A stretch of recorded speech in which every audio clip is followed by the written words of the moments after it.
Imam, you have the floor. Can you offer some prayers, please? Imam C.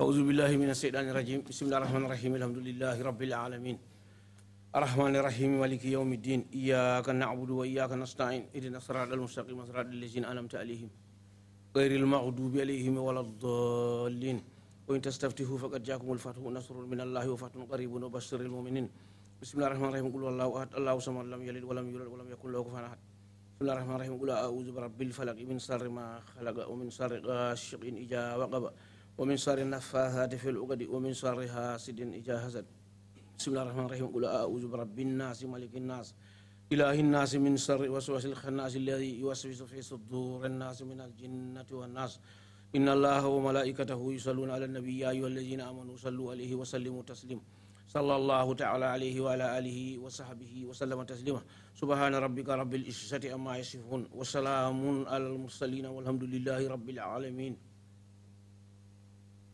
Amin. Shukran, Imam C. Bishop, you have the floor, please. Thank you, Chairman. Lord God of mercy, of grace, and of compassion, the ruler, the protector, and the defender of all human beings throughout the whole wide world. You who have mercy and compassion and love, we ask that you illumine the darkness of this world, that you bring about justice, bring about fairness, bring about equity, bring about love, and above all, the fear and love of God in the hearts of all human beings. And that will be the rule, the order, the attitude, and the action which human beings will relate to one another.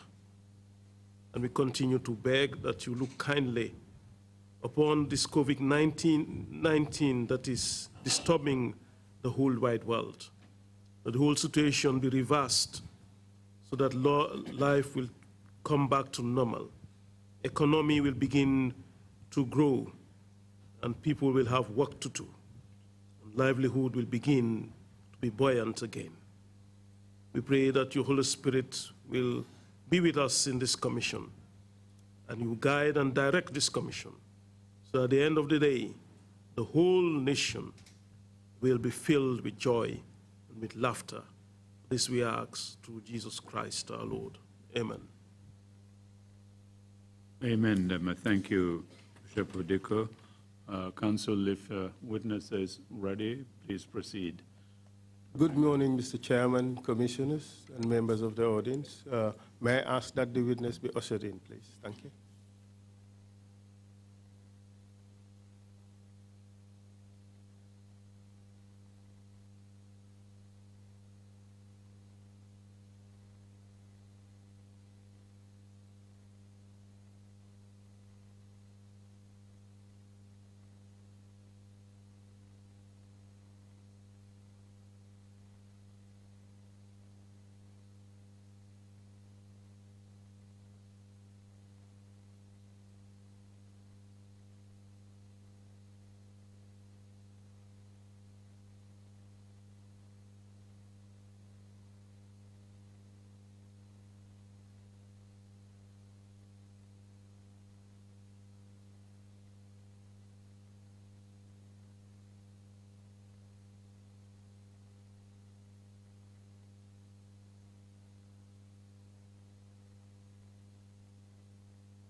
I, Lamin Sillah.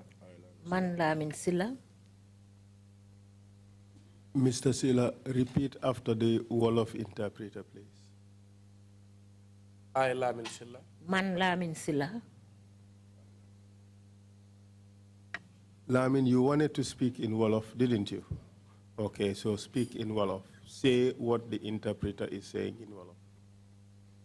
I, Lamin Sillah. Man Lamin Sillah. Do swear that. Mange waat ne. I'll speak the truth, dinaa wax dëgga whole truth, dëgga bi yépp and nothing but the truth. duma fi wax leneen lu dul dëgga So help me God. kon yàlla dimbali ma You may take a seat, please.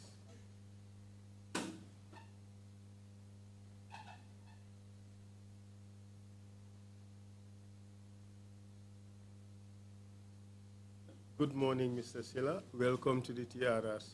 ñu ngi laa nulu Mr. Sillah di la dalal ci TRRC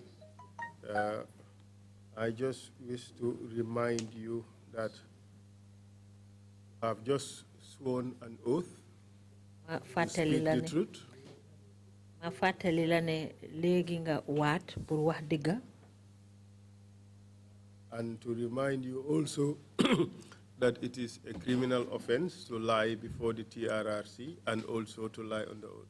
ma fàttali tamit ne boo waatee ba pare nga fen fii yaxa nga luwaa TRRC yaxa nga it luwaa I hope you are ready to speak the truth. yaakaar naa ne pare nga nag pour wax dëgga Lamin, you can speak up. Yes, I'm ready. Do you speak Mandinka as well? ding dee làkka soosay tamit I will speak in Wolof. Okay, thank you very much. Lamin, you have given a statement to the TRRC, have you not? Lamin dafa am kàddu yoo xam ne joxe nga ko TRRC ñu binda ko Yes. And did you sign the statement? ndax kàddu yooyu ndax yiñ binda noonu si sign nga ko Yes. So your statement, you would appreciate, involve many subjects. te yooyu nga binda noonu muy statement bi am na ay fànn yu ci bari yoo xam ne moo nekk ci biiram Involve the issue of the junglers. wax ngeen ci mbiri jongula si You confirm that? noonu la wax nga ci mbiri jongula si Yes. Could you speak up, Lamin? Wow. Yes. And you also talked about working with Zainab Jammeh. wax nga tamit liggéey boo xam ne liggéey nga ko ak Zainab Jammeh Especially escorting his mother to Senegal. surtout nag nga gunge yaayam mu dem Sénégal And the problems with that. ak jafe-jafe yi nga xam ne moom nga ci jànkuwanteel You also talked about one accident involving the convoy that escorted the president. wax nga tamit lu aju ci accident boo xam ne convoy président bi ci la accident bi xewee woon And the killing of Almamo Mane. Ak And rey. arrest of Lamin Sane. ak rey buñ rey Almamo ak arrest Lamin Sane That's true, isn't it? dëgg la The killing of who, you say? The killing of Almamo Mane Almamo Mane rey biñ ko rey and the arrest of Lamin Sane. ak Lamin Sane arrest bi nga xam ne arrestoon nañ ko What I am saying is you talked about those topics. waa li ma laa fàtte rek mooy yi ma lim nii yëpp wax nga ko ci sa biir statement bi Mooy mbir yi nga xam ne wax nga ko ci sa statement. But the death of Almamo, I was not here. I am not saying that you talked about being present at the killing of Almamo. I am saying that you talked about that topic. waxuma ne yaa ngi teewoon bi ñoo rey Almamo dama ne ci sa kàddu yi wax nga mbiri rey Almamo And when you speak up to the commissioners so that they can hear you. te booy wax nga wax ca kaw ndax commissioner yi mun laa dégga And I want you to relax and appreciate and understand that you'd be treated properly, you'd be treated fairly. dama bugga nag Just relax. dama bugga nga dal xamne anam yiñ la fee nekkee yépp ci anam yu jaadu nga fee nekkee ak ñun. And listen to the questions carefully. Nga déglu bu baax laajte yiñ la laaj. Before you answer. Balaa nga tontu. If you do not understand the question, Luma la laaj soo ko su la leerut. please ask me to clarify. Nga laaj ma leeralal la ko. Do you understand? Yeah, I hear you. And what are your full names? Naka nga tudda? Lamin Sillah.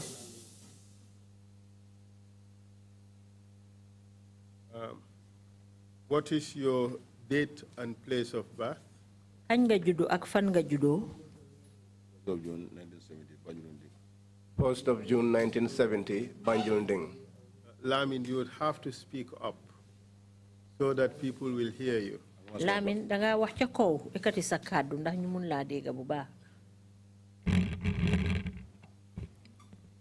1st of June 1970, Manjuro Banjul. 1st of June 1970 in Banjul. Where did you go to school? Fan nga jàngee school? I don't by school. Sorry? I don't by school. I left school. What level did you quit school? Fan nga tollu ci njàng mi bi nga bàyyi school? Now by 5. I went up to primary 5. And you later joined the gendarmerie, correct? Gannaaw gi nag ci nga dugga ci gendarmerie bi du noonu la? Wow. Yes. And where did you train? Fan nga jàngee mbiri gendarmerie bi? Barracks. Pajara Barracks. Depot. At the depot. And when you finish, what did you become? Bi nga paree njàng moomu nag loo doonoon? Driver. I was a driver. At the gendarmerie, correct? Gendarmerie bi. But later on, the gendarmerie part of the gendarmerie got amalgamated to the army, another part to the police. Gannaaw gi nag ci lañ xaaj gendarmerie bi ñenn ñi ñu yóbbu leen ci army bi ñenn ñi dugal leen ci police bi. Which part did you join? Yow ci ban fànn nga ci féete woon? The army. And you finished your gendarmerie training in 1991, is that correct? Nga jeexal sa jàng gendarmerie bi 1991 loolu la. Yes. And then when did you move to the army? Kañ nga toxu nag dem ci army bi? 1994. And you've been with the army since then? Te depuis booba nag yaa ngi ci army bi. Up till date. So you did some training with the army, didn't you? Am na itam ay njàng yoo xam ne def nga ko ak army bi. Mooy ban? Which of those? Malaaj la ko. I ask you that question. You tell me. Ni ko waxee man understand. Bi nga nekkee ci army bi ndax jàng nga dara ci mbiru liggéeyi army bi. Dem naa course. Yes, I did course. Which course did you do? Ban jàng nga ci def? Dem naa yeneen course waaye dem naa bodyguard training. I attended some courses. I did bodyguard training. Dem naa chess, Dego exercise. I also went to chess, the Dego exercise. Dem naa jungler training tamit. I also took part in the jungler training. Where did you do the jungler training? Fan nga jàngee mbiri jongla bi?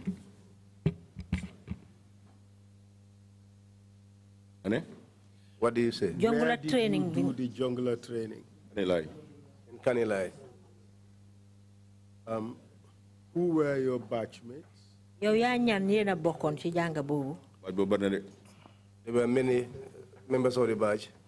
Kindly tell us, please, those you can remember. Limal ñu ñi nga mun a fàttaliku. That is a hard work. I don't think I can recall all of their names. You are not obliged to remember all of them. Just tell us those you can remember. Wax ñu rek li nga mun a fàttaliku. Oya was part of it. Oya, what's his full name?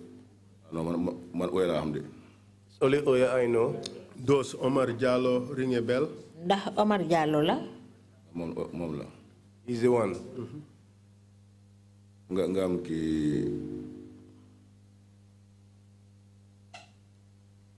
Dembo Jata, but Dembo mom neku fi.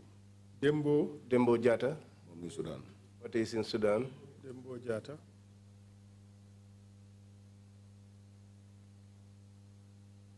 Anyway, ñu la mëna fa because dafa yaga. Anyway, those are the two I can recall because it's been a long time. You did a training with a whole lot of people and you can only remember two. More than 20 years. It's more than 20 years. Well, I do my machine.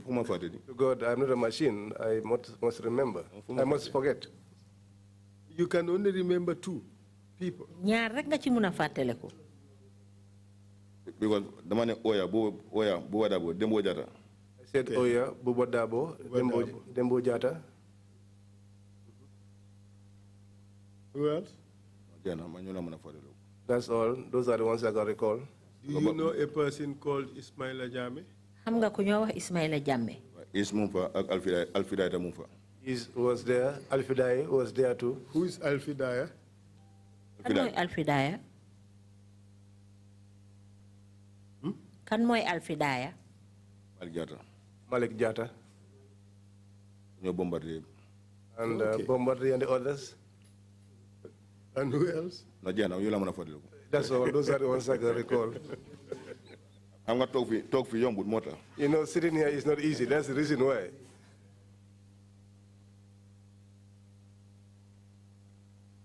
It's only hard when people try to lie or they play games. But when they are truthful, it's very easy. Talk fofu nak bu jafé rek da fay fekk borom limo wax doonu diga waye bu nekké limo wax yeb diga la ci mom togu bi da fa yomb ak mom be bu gadé. You can make it easy for yourself too. Yow nak mën nga ko yombalal sa bopa. So what did you do after you completed the jungler training? Bi nga jéxalé jungler training bobu lan nga defaat? Jungler training bi counter training bodyguard training. The jungler training was done at the same time with counter-terrorism and bodyguard training. Almost 1 month. That took almost a month. And when we completed, you report back to State House. We reported back to the State House. That day when reporting. When we reported that day, you're off. They gave us off. 2 days off. I think it was 2 days off. When you report. Then we reported back. You said you were trained in counter-terrorism and bodyguard training. Ane jangal nañ la mbiri counter-terrorism ak bodyguard. In your statement, you said that you were not trained to kill. Yow nak ci sa kaddu yi nga bindani da nga ne jangaluñ la pour nga rey. Jangaluñ len rey. Mama musuma rey. For me, I have never killed and we were not trained. They did not train us to kill. They did not train us that at all. Mr. Sillah, let's understand each other. Mr. Sillah, nañ déggo. I am not suggesting that you have killed anybody. Man waxuma fi ne da nga rey kenn. Do you understand that? Do leer na la. Do you understand that? Yes. But I'm just saying that in your statement, you have said that you were not trained how to kill. Li ma la wax mooy ne ci sa statement bi nga binda da nga wax ne jàngaluñ leen naka ngeen a reyee nit. They did not train us that. That is what you said in this statement. Loolu nga wax ci statement bi. They did not train us that. But isn't the whole essence of being a soldier about being trained how to kill?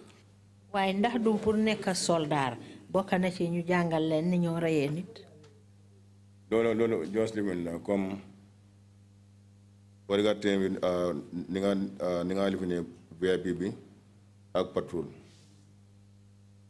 But the whole essence of being trained as a soldier is not just to go and play akara, but is to go and kill.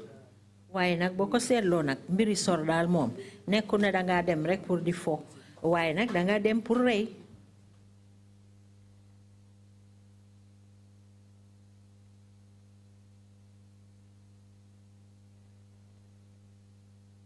Isn't that the case? I did not hear your statement.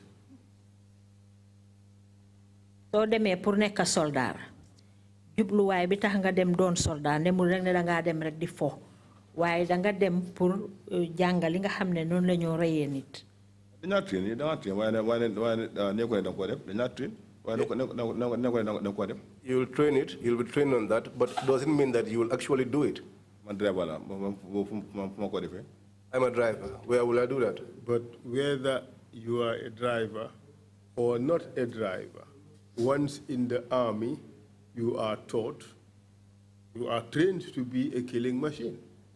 Pretty much. Moo xam nga nekk driver moo xam nekkuloo driver fekk dugga nga rek bokk ci army bi dañ laa jàngal ni nga xam ne noonu la ñoo reyee nit.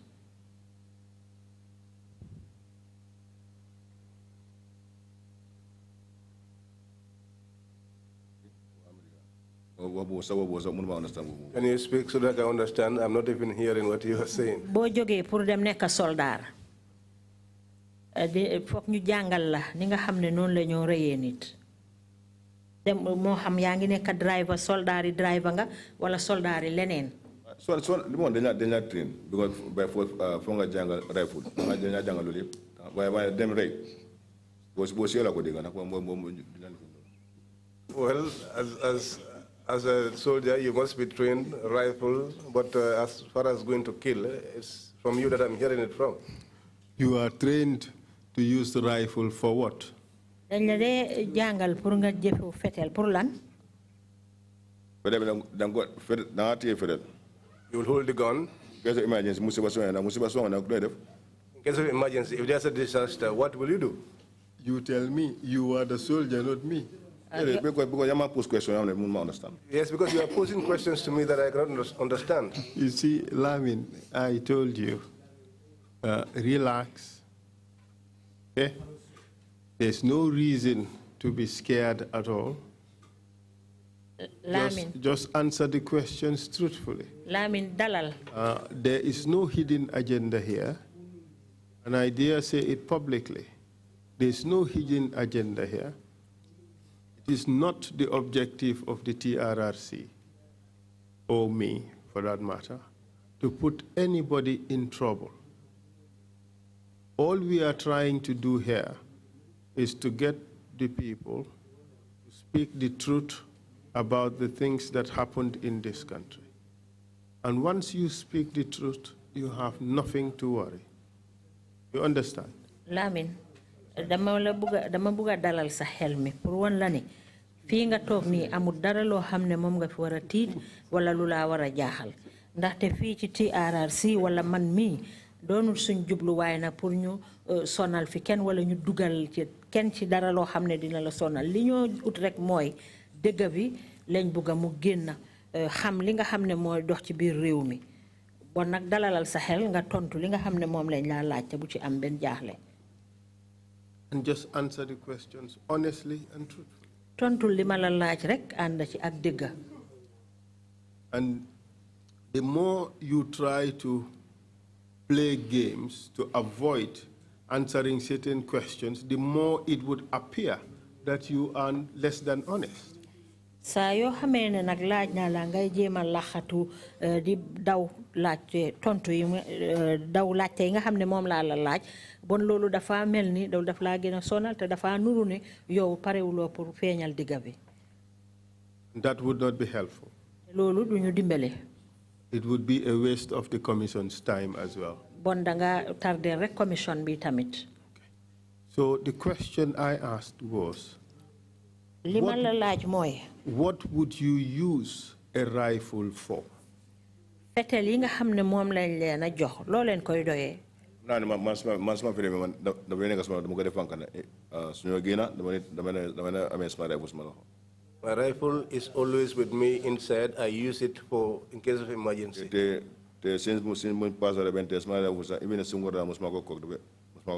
And since we passed out up till now, I have never fired one shot from my rifle. I have not asked you how many shots you have fired from your rifle. I did not ask you that. What I have asked is, what is the use of the rifle that is issued to each of the members of the Gambian National Army? In case of emergency. Lima la laaj mooy lan mooy njëriñi ñu jël fetel jox ko ñi nga xam ne yëpp ñoom ñoo bokk ci Gambian National Army bi soldaar yi. And what would you use it for in case of emergency? Yow nga ne bu fekkee ne tafaar am na emergency am na ci nga koo door a jëfoo loo koo doyee jamono boobu. Su nekkoon nit bi arrest na. Waaw. Nit bi su arrêté one can understand. If the need arises, one can understand. Nit bi loolu su amul nag. But if that is not the case, you wouldn't be able to use your rifle. Are you running away from saying that as a soldier you are trained to kill and to use your rifle for that purpose? Is that what you are afraid to say? Melni da nga ragal a wax ne daal comme que soldaar nga dañ la jàngal pour nga mun a rey nit loolu mooy jubluwaay bi tax bañ jël fetel teg ko ci sa loxo loolu nga bañ a wax. Rey nit. Killing someone? Training school, training school, for them to train you and to train you and then ask you to take a gun and kill someone.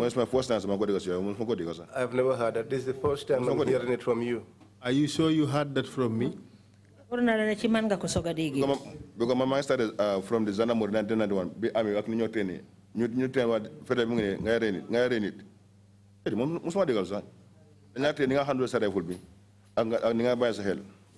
for what purpose? In case of emergency. In case of emergency, if there is a rebellion or a coup d'etat. So what would you use it for? If the need arises, one can understand. One can understand. But you are just telling me when the need arises, What would you do with your weapon when the need arises? Tell us that. And stop running around. Answer the question. What would you do with your rifle when the need arises? Safetel bobu loko doye bu waxtu jëfo ko doté naka loko dé doye. You want to confuse us. You want to confuse me. You want to confuse us. You want to confuse me. Someone understand. Where you are taking me, I do not understand. Lamin, I don't understand. take this commission seriously.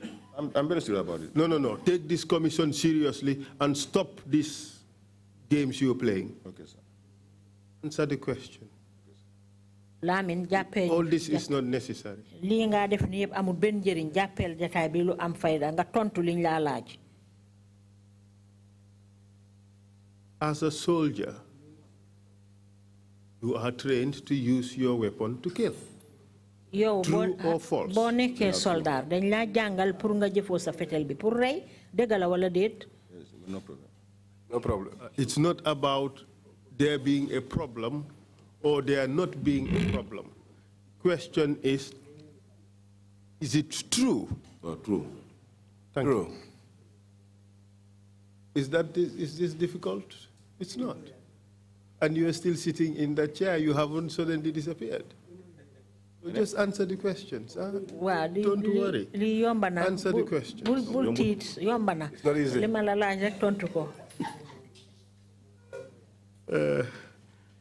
So earlier on, we discussed the topics that are in your statement.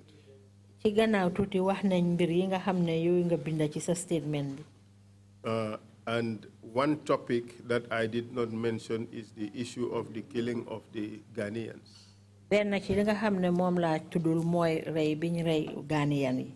That too is mentioned in your statement, correct?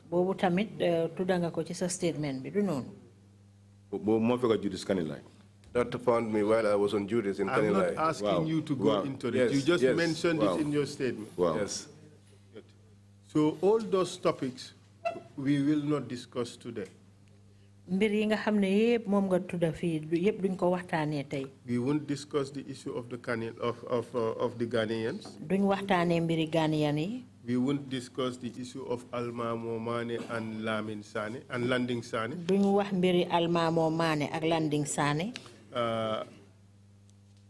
But we would focus on two important issues. The the instances in which you escorted Zainab Jammeh's mother. Ci anam yi nga xamne nonu nga gunge won yaay Zainab Jammeh. To go to Dakar. Mu dem Dakar. And the relationship between Zainab Jammeh and some of the escorts or the members of the convoy or the drivers. Joko bi nga xamne amna digante Zainab Jammeh ak ñi nga xamne ñom la andalon escort yi ak driver yi. And the issue of an accident along the Barton Harding Highway involving the convoy and an Arab person who was driving towards traffic light, towards the roundabout. Dinañ waxit mbiri accident bi nga xamne mo xewon Barton Harding Highway te mu nekkon digante convoy bi ak Arab bo xamne mo doon dawal moto di jëm ci bori turntable bi. Are you prepared now to talk about those two issues? Ndax pare nga nak pour ñu waxtaane ñaari mbir yoyu. I can speak on one. Which one? Ban la ci? Accident. What is the accident? But you can also talk about the issue of the encounter with Zainab's mother. Waaye nag di nga mun a wax tamit mbiri jokkoo bi nga amoon ak yaay Zainab. Can talk about that. Why? That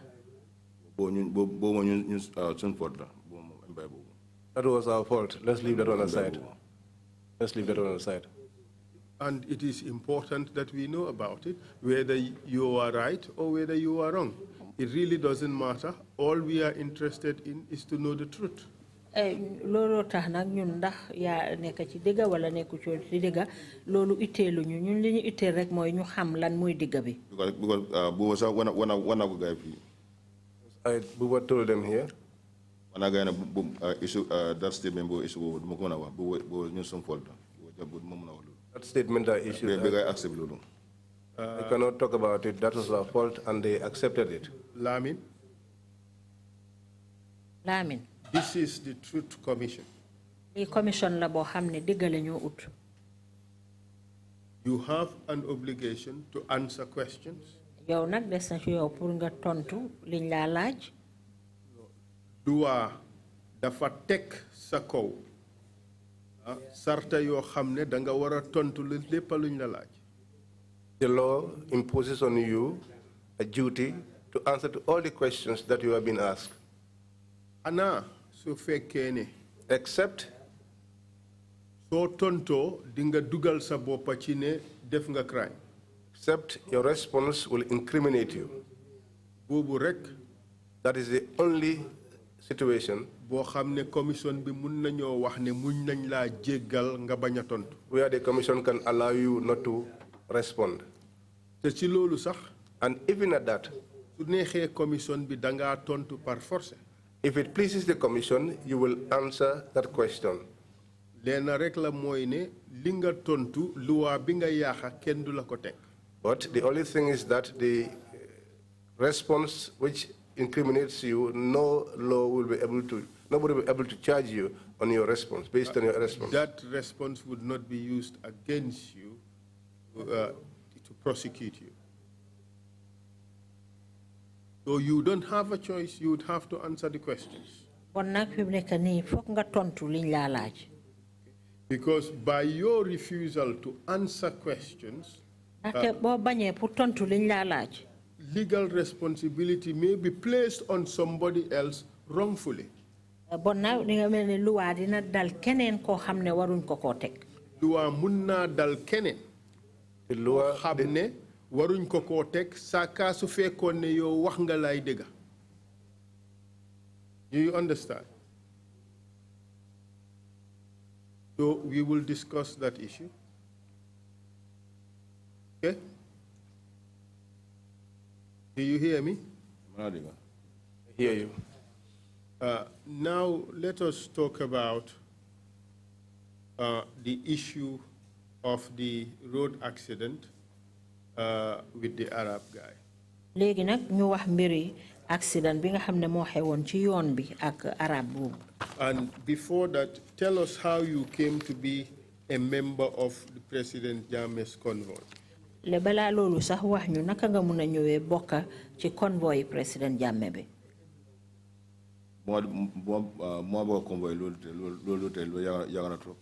I joined the commission is not today, it's been a long time. I'm joining the convoy. Convoy, sorry. Yes. That was since Jawara's time. So can you tell us the progression, how you joined Jawara's convoy up to the point you became a member of the Jammeh convoy? Légui di ñu mëna wax fi nga jaar be bokka ci convoy Jawara be jamono ji nga ñëwé bokka yi ci convoy Jammeh. Jawara's convoy my one status. When I the time was one and two. I was not at the State House, but in those days when he's going on tour, Zandamori used to go with him, and I used to go. But another mom, the Congress, Masakongo. I also went with him to the Congress in Masakongo. When he announced that he was going to retire, and the old men were crying. 95 State House. 94, 95, I went to the State House. Which section were you deployed to? Ci ban fan lañ la yobbu won? My one driving side convoy. I was at the driving side with the convoy. And they took me to the plain clothes, and I was also a bodyguard. Bodyguard to who? President. To the president. Don't you know the bodyguards? They are the ones that dress in suits, just as you dressed. You see, I don't know them. That's why I am asking these questions. So educate us. That's why I told you, so that you know it that way. Thank you very much for that elucidation. So can you tell us how the security is formed around the president when he is to travel out of State House? Dajale security karange bi nga xamne moy and ak president bi buy génn State House. Sinaka, you understand? How? Because I don't understand. Young guy soldier, young guy bodyguard. Understand? I'm saying a question. Can you understand? You know, some of your questions no one can understand. Which is why I ask you how, because you speak fast. President bi suy génn dañ ko dé bolé ak ño xamné ñoko aar légui ñoñu anda mom pour aar ko buy génn State House mom la laccé naka lañ leen dé dajalé security bi. President suware génn. If the president is to go out, commander would inform us. He will tell us that the president is going out at a specific time. So the convoy vehicles will line up. Depends where the president is going. When he comes, we'll go with him. How is the convoy organized? Naka lañ dé dajalé convoy bi? His vehicle. Bodyguards ñoo nekk ci boram. The bodyguards are by his side. Wow.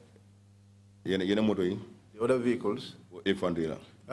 Tell us the formation, starting from the lead vehicle to the tail. Wax ñu naka la dé From the démé head to the tail. dooré ko ci moto ba nga xamné moy jitu ca kanam ba ci fa nga xamné moy mujjé ci gannaaw. That's an assignment because that di nga am living outrider bi dafa nekk ci kanam. The outrider is in front. Sorry. What do you mean by outrider? Lan moy outrider? You the escort bi motorcycle. Motorcycles that escort. After that, sweeper bi. You have a sweeper. When you am police mobile. Then you have police mobile. Ñoo nekk ci kanam. They are always in front. Pour clear yoon bi. To clear the highway. Nga am living plain clothes. Then you have the plain clothes bena moto bi in the other vehicle. nga am lead car bi. Then you have the lead car. Okay, hold a second. Hold a second. First is outrider. Bu njëkk bi jiitu mooy outrider. Then 2 is sweeper. Bi ci toppa sweeper. And 3 is mobile police. ñetteel bi mobile police. Wow. Yes. And 4 is what? Bodyguards. Bodyguard na. Bodyguard. So these are plain clothes bodyguards. Wow. Yes. Command vehicle bi. Then you have the command vehicle. Which is before? Is it the bodyguard's vehicle or the command vehicle? Ban moo dee jiitu moto bodyguard bi moo dee jiitu wala command bi. They did. Listen carefully. The bodyguard's vehicle and the command vehicle, which is ahead of each other, which is ahead of the other? Bila command vehicle bi. Exactly. So the command vehicle is 4. Command vehicle after bodyguard moto mane kasi ganawa ngam moto president bi. Bodyguard vehicle is behind the command vehicle. And you have the command vehicle as 4, then you have the bodyguard vehicle 5. What was principal car bi. Then you have the principal car, that is the president's car. Nganyo am backup. Yes, and then you have the backup. Then 7 is backup. Okay. The bodyguard's car, how many of them? Moto bodyguard bi ñaata nit fa dee nekk. Déedéet ñaata moto lañ benn la ndax ñaar la. How many vehicles? 1 or 2? Bodyguards, same motor bi. The bodyguards, their vehicles, you mean? You have one in front. Backup. You have one command vehicle as a backup, and then you have a command vehicle. Okay. So tell me whether this is the order. You have the outrider. Am nga outrider. Sweeper. Mobile police. Command vehicle. Bodyguard bi. Ambulance ak infantry si gannaaw. Then you have the ambulance and the infantry behind. Okay. Then you have, after bodyguards, you have principal. Then you have bodyguards backup. Then you have 8 would be ambulance. And 9 would be infantry.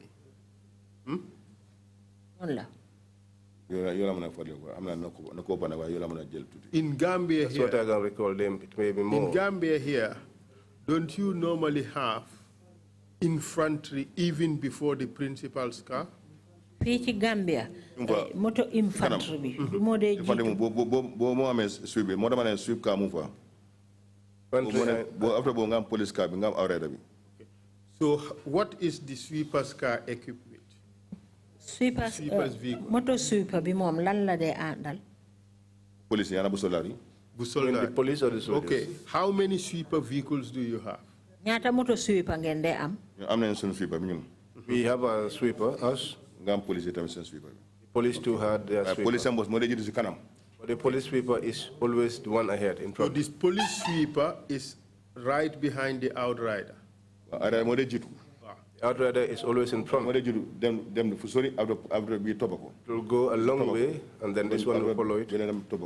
Then after the police sweeper, you have the infantry sweeper, right? Yes. And the infantry sweeper, what is it equipped with? Infantry sweeper boobu lan la dee àndal ay jumtuwaay. Then façon yi gànnaay. What type of weapons? Just the weapons.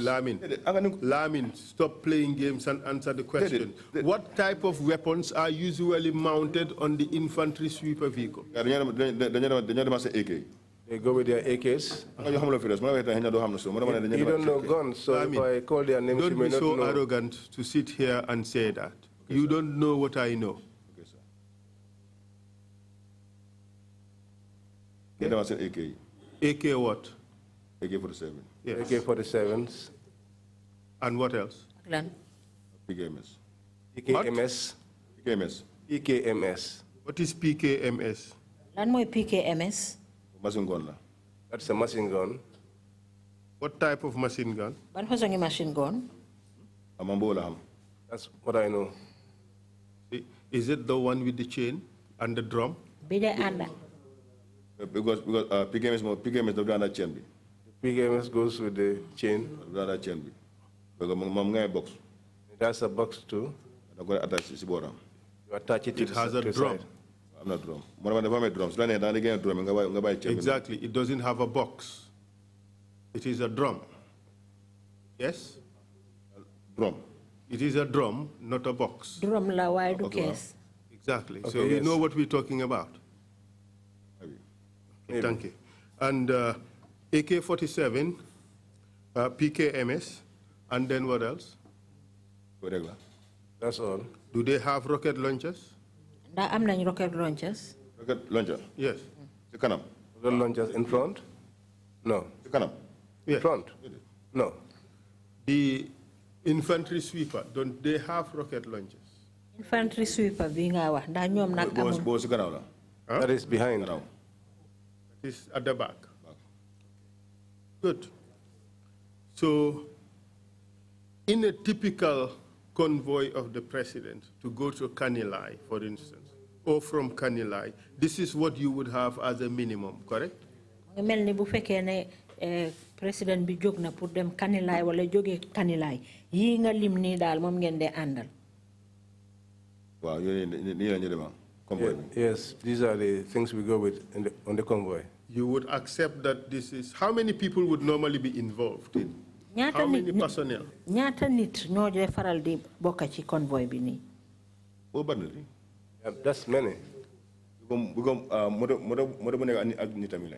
Because each vehicle has its own people. I want you to tell us how many people would normally be involved in this. Dama bëgg nga wax ñu ñaata nit ñoo dee faral di bokk ci convoy bi. Want me to give you a figure as to how many are there? You know, that depends. Give us an approximate number. Xaymaal ñu rek ñaata ñoo dee faral a dem. 5. What are you talking about? Because living be. I am not saying per vehicle. How many military personnel are involved? I'm talking to you about each vehicle. Mu ne waxut moto bu nekk moom dafa wax mboole seen ñaata nit ñoo ci dee bokk. Each vehicle has its own people. How many people in total? What is the approximate number of people who would normally participate in this? Mboole seen ñaata nit yépp ñoo dee ànd ci convoy bi. Soo boolee nit yépp ñaata lay doon. That's a lot of people. I cannot give you the correct Could figure. we say 50? Mun nañu wax ne juróom fukki nit. Maybe, because I was not counting. But at least you would fall in. Typically, you would fall in and have a small parade before you depart. Isn't that the case? Waaye xam naa du dee ñàkk ngeen di dajaloo pour def parade balaa ngeen a dem. Okay, fairly. State house normally. For the State House, normally. Normally, I couldn't want put them mission. I see notice board. You have never deal more them. See more being out of join. Anyone that is to be involved in a convoy, you see it on the notice. And There's a list. a list, Why and not convoy senior mommy on the ground? What am I list? You don't Yes. have any list. list is always in the hands of the senior man on the ground. The figure with them. That is the person who would know the figure that is involved. We are I not wouldn't- necessarily interested in an exact number. We just want to have an idea. ñun waxu bëggu ñoo xam sa lim bi sax fu mu dee toll dañ bëgg a xam rek ci misaal rek ci xayma ñaata nit a dee dem. I cannot give you that estimate. You would agree with me that this is some real show of force, this entourage. di nga mun a wax ne lii mboole ñi nga xam ne ñoo faa dem ay mbooloo yu takku lañ. It shows a bit of force, a bit of power, doesn't it? dafa wane ne daal ñu am doole ñoo ci nekk. That is who? Lima jéema laajte mooy. What I'm trying to ask you. Mbooloo mi yëpp wër président bi. That the entourage around the president. suy tukki dem place. When he travels to a place. dafa nekk mbooloo mu takku buy wane tam doole. That an entourage that shows its power or force. Parce que mu ngi ànd ak infantry yu amee ay gànnaay yu fort. Because he's going with infantry who have high caliber weapons. Ci kanam ak ci gannaaw. In front as well as behind. Ak ay auto yu mag. And big vehicles. So lii dafa nekk mbooloo ngoo xam ne mu ngi wone doole d'accord nga ci loolu ndax d'accorduloo ci. This is an entourage that is showing off its power. Do you agree with that or not? Because anga president mo small gain am for provide security. There were no big vehicles. But you know, when the president goes out, you must provide him with security. Provide maximum security. You must provide him with maximum security. Because yes, we understand you have to provide maximum security, isn't it? That's what you said. Wa du lol nga wax lol xam nañ ko fokk nga jox ko kaaraange gu mut sëkk. And in giving maximum security, you demonstrate a lot of power, a lot of strength, both in terms of weapons and the type of vehicles you use. Isn't that the case? Te boo koy jox kaaraange gu mut sëkk nag. Few months more gain when he's going from this. Each one goes with your personal rifle. Because each one has his personal rifle. You take your AK and go with it. And after the mission, you return it back to the armory. If you listen to the questions, then it would be a whole lot easier. So déglo bu baax li ma laajte bon dina yomba lool ak yow. The president be génn. When the president goes out, maximum security bi nga wax nii ne moo ko wër. The maximum security which you say is around him. Ku leen gis dina gis ne ñii ñu ngi wone doole. Anyone that sees them knows that these are people who are showing power. Ci gànnaay yi ñu yor. With the type of weapons that they have. Ak façon yi auto yi ñu nekk. And the type of vehicles that they are in. Dafa wone doole. That shows power. Is that true or not? No, we don't show power. Dole. Power. No, dole. We don't show power. In the vehicles. The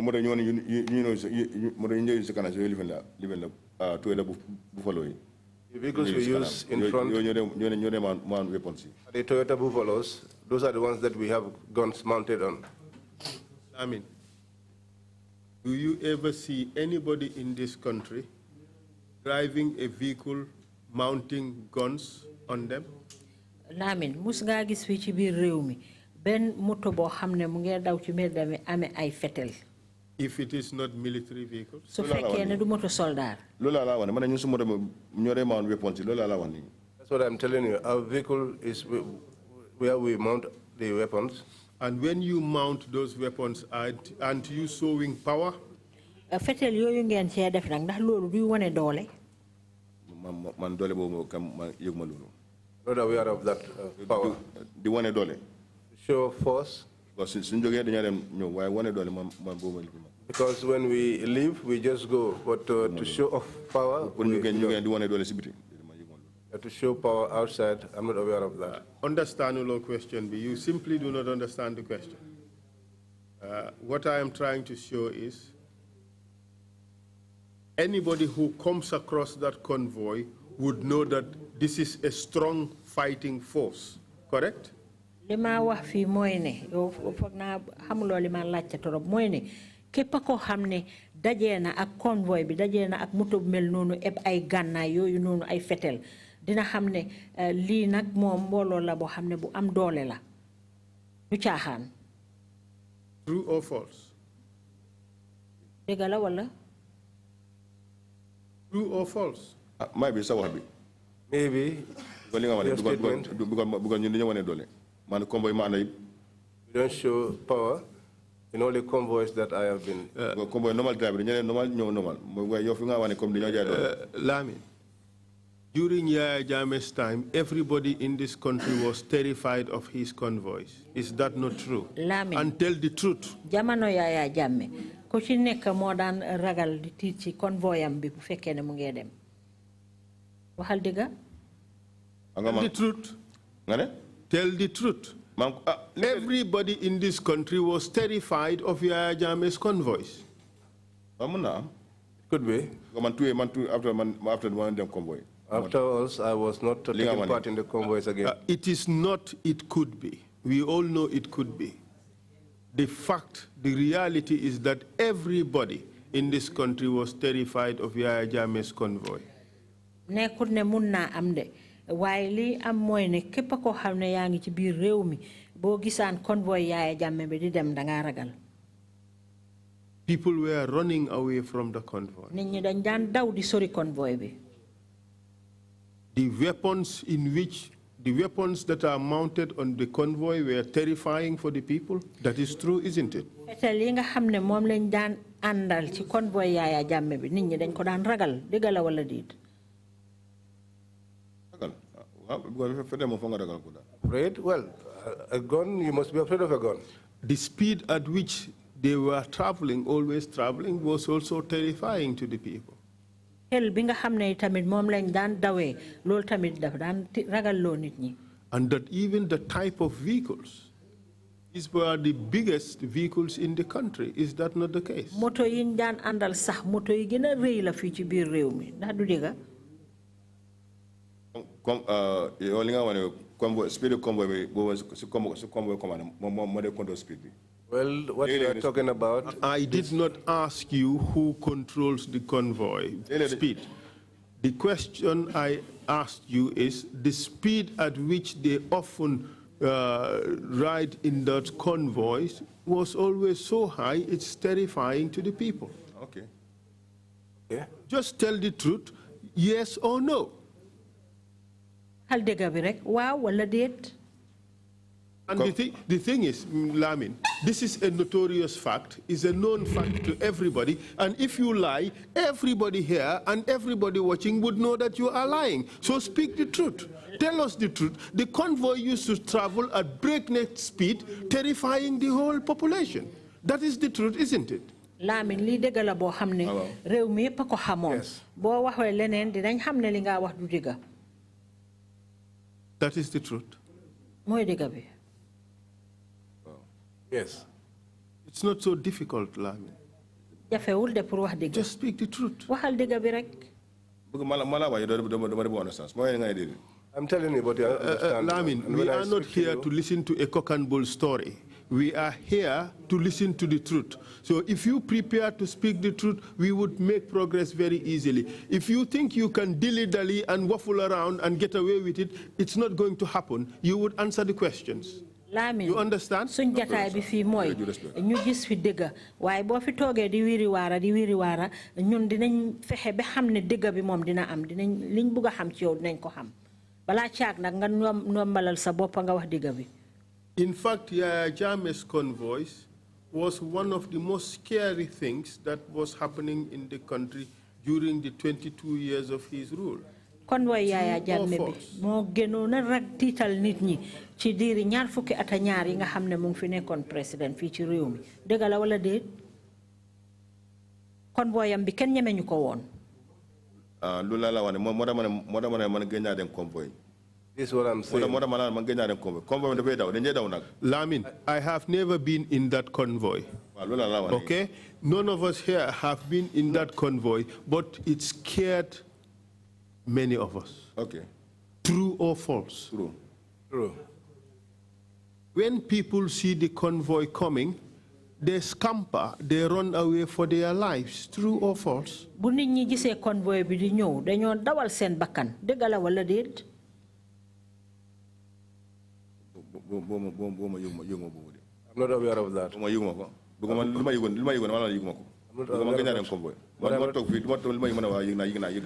I'm not aware of, I will tell you. I'm not aware of.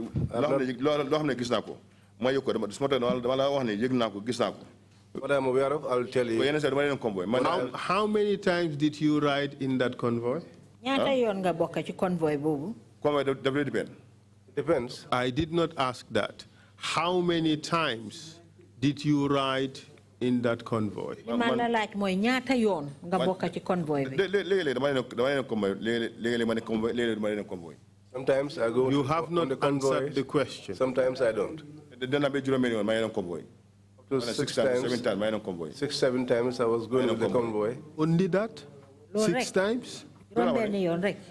From 1994 until 2017. You're 1994 ngay compter. Wow. Are you counting 1994? But I didn't convoy. After I stopped them convoy. I didn't convoy. 1994, 95, I didn't convoy. From 1994 to Where the 1995, convoy? I used to go with the convoy. And 1996, did you go on convoy? Okay, this time around, if you lie, we are going to check the record. We are going to go to State House and we are going to get all the documents, all right? And if you lie, the commission would call you again and you would be held in contempt. 1995, did you ride on the convoys? No convoy. No convoy. 1996, did you ride on the convoys? 1997, did you go on the convoys? I didn't go. Okay, we'll note it. 1997, you did no convoys. 1998, did you do convoys? 98. 1999, did you do convoys? I didn't go. 2000, did you do convoys? 2000. 2000. I went, yes. 2001, did you do convoys? 2002, did you do convoys? I didn't go. 2003? I went. 2004? So you see, I used to go. Sometimes you I have don't. done more than 10 years. So you could not have been in the convoy around 6 times. No.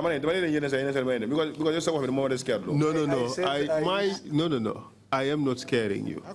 No. Yes. You see, you are trying to dilly-dally and lie away. But whenever you lie, we catch you. yow yaa fi nekk kay di wiri waara di jéema la xadiga bi waaye ñu ngi laa xamal ne saa yoo fenee rek dinañ xam ne dangaa fen. We'll catch you. foog ñu jàppala. So you have not been on the convoys about 6 times, 5 or 6 times. You have been in the convoy. That was your daily work. You've been on the convoys countless times because you worked on this for over 15 years. Bon nag convoy bi emuloo ci rek ci juróom benn yoon convoy bi sa liggéey la bon nekk nga ci lu ëpp fukki at ak dara bon kay mel na ni dem nga ci lu weesu juróom benn yoon.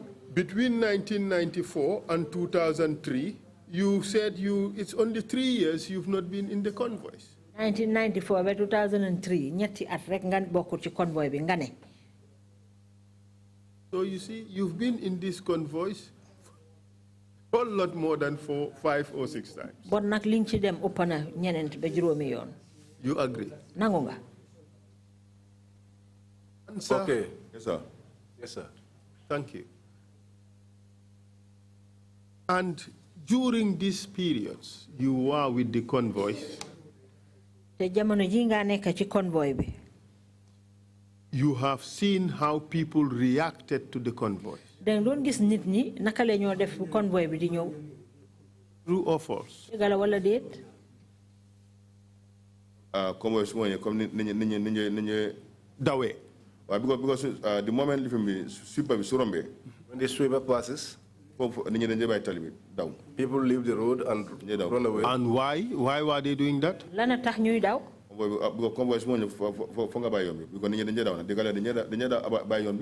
Because when the convoy is coming, you must leave the road. People used to run. That's true. Is it not because they were scared? They are running away from their life for their lives? Nekkut ne dañ jee ragal daway seen bakkan moo tax ñuy daw. True or false? Yes, they run for their lives. Thank you, Mr. Chair. We can take the 30 minutes break, and I hope to finish with the witness when we resume for the next session. You get door. Is it done? We are just beginning. We're just starting, warm up.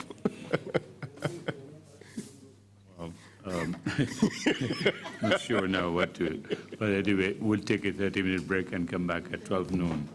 Meeting is adjourned. Thank you.